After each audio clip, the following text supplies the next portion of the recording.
Ladies and gentlemen, what is going on? Today we're about to go over some wide receivers that I think you guys should be targeting in the later rounds of your fantasy football draft that can give you some clear value throughout the course of this upcoming season. Now, the first one on this list being Jackson Smith-Njigba, currently going as wide receiver number 39 in PPR.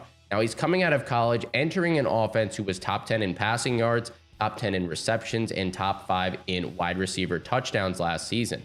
Not to mention, Tyler Lockett had another solid year in 2022, averaging 14.8 PPR fantasy points. Now, you guys might be wondering why exactly I just mentioned Tyler Lockett. Well, Tyler Lockett usually plays the slot for Seattle, so there is definitely going to be some decisions that need to be made over the course of the season, since Njigba played in the slot in college for most of his time there. Now, since Lockett is 30 years old at the moment, Njigba should be clearly more explosive in the slot, and he could slowly start to take over that role as the season progresses. Now, God forbid anything happens to Tyler Lockett throughout the course of the season, Njigba would jump up crazy in the weekly fantasy rankings. Obviously, we're never wishing for an injury on any player, but along with that, Geno Smith looked great last year, and if he keeps up anywhere near similar production this year, Njigba is going to be a great pick for your fantasy football team. Next up on this list, we have DJ Chark, currently going as wide receiver number 64 in PPR, which is 11 spots behind teammate Adam Thielen. Now, there is a good chance that Chark sees a bit more action here than many people think, because Adam Thielen is now 32 years old, which means Chark should be the more explosive option, and we don't know how Thielen will handle being the number 1 wide receiver on this Panthers football team. Now, I'm hoping here that Bryce Young will give a new aspect to this Carolina offense and hopefully make teams a little more worried about the offense than in the past couple of seasons. Now, if we take a look back a while ago in 2019, when DJ Chark's only other competition for targets was Dede Westbrook on the Jacksonville Jaguars, although Dede plays in the slot and then DJ Chark played on the outside, he did eclipse 1,000 yards on the season, and this was the only time in his career that he did this when he was that number 1 option.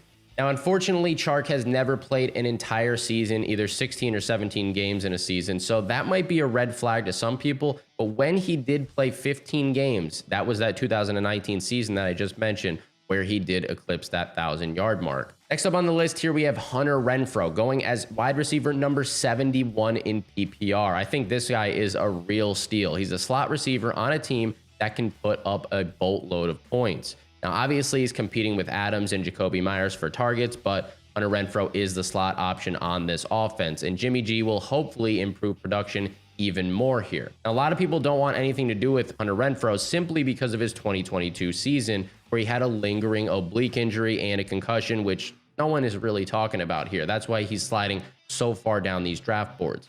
Everyone's forgetting that in 2021, Hunter Renfro had over 1,000 receiving yards. And he's definitely worth a late round pick, in my opinion, especially if he's falling to over wide receiver number 70. That's just ridiculous. Next up on this list is Zay Flowers, currently going as wide receiver number 48 in PPR.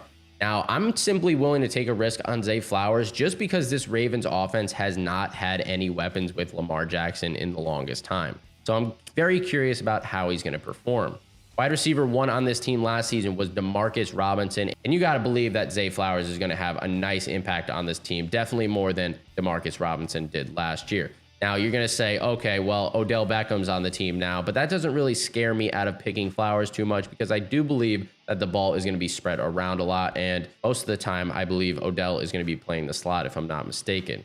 Now, Zay is not the biggest guy on the field, standing at only 5'10", but he definitely has that speed burst that you are looking for in a wide receiver. He ran a 4.42 40-yard dash time at the combine, and he has already been wowing the team in training camp. So I'm very confident that Flowers will perform well this season. Next player up on this list, Nico Collins, currently going as wide receiver number 59 in PPR. Listen, Nico Collins is the number 1 wide receiver on a team that has everything to prove and nothing to lose, in my opinion.